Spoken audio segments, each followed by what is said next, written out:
Director Trivikram super star Mahesh Babu కాంబోలో వచ్చిన recent block buster Guntur కారం. ఈ చిత్రం సంక్రాంతి కానుకగా ప్రేక్షకుల ముందుకు వచ్చింది. మిక్స్డ్ టాక్ తో వచ్చిన ఈ సినిమా 250 కోట్లకు పైగా వసూలు రాబట్టింది. తాజాగా ఈ చిత్రం ఓటీటీ డేట్ కు కూడా లాక్ చేసుకుంది. ఈ సినిమాను ప్రముఖ ఓటీటీ ప్లాట్ఫామ్ నెట్ఫ్లిక్స్ కొనుగోలు చేసుకుంది. ఫిబ్రవరి 9 నుంచి నెట్ఫ్లిక్స్ లో ఈ మూవీ స్ట్రీమింగ్ కానుంది. గుంటూరు కారం ఓటీటీ విడుదల విషయాన్ని చిత్ర యూనిట్ సోషల్ మీడియా ద్వారా తెలుపుతూ రౌడీ రమణని 70mm లో చూశారు. ఇప్పుడు నెట్ఫ్లిక్స్ లో చూడటానికి సిద్ధమవ్వండి.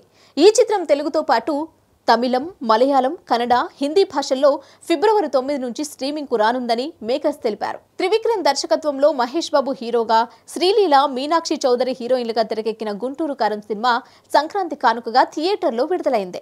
అయితే మిక్స్డ్ టాక్ రావడంతో థియేటర్లకు వెళ్లి చూసేందుకు ప్రేక్షకులు పెద్దగా ఇంట్రెస్ట్ చూపలేదు. ఆశించిన స్థాయిలో సినిమా ఆడలేదు. కలెక్షన్లు కూడా క్రమక్రమంగా తగ్గాయి. మొదటి రోజు 100 కోట్లకు పైగా గ్రాస్ వసూలు రాబట్టిన ఈ సినిమా లాంగ్ రన్ లో మొత్తం 215 కోట్లు కలెక్ట్ చేసింది. హనుమాన్ మూవీ హిట్ కావడంతో ప్రేక్షకులు చాలా మంది గుంటూరు కారాన్ని లైట్ గా తీసుకున్నారు. థియేటర్ దాకా వెళ్లి చూడని ప్రేక్షకులు ఓటీటీలో స్ట్రీమింగ్ ఎప్పుడెప్పుడా అని ఎదురు చూస్తున్నారు.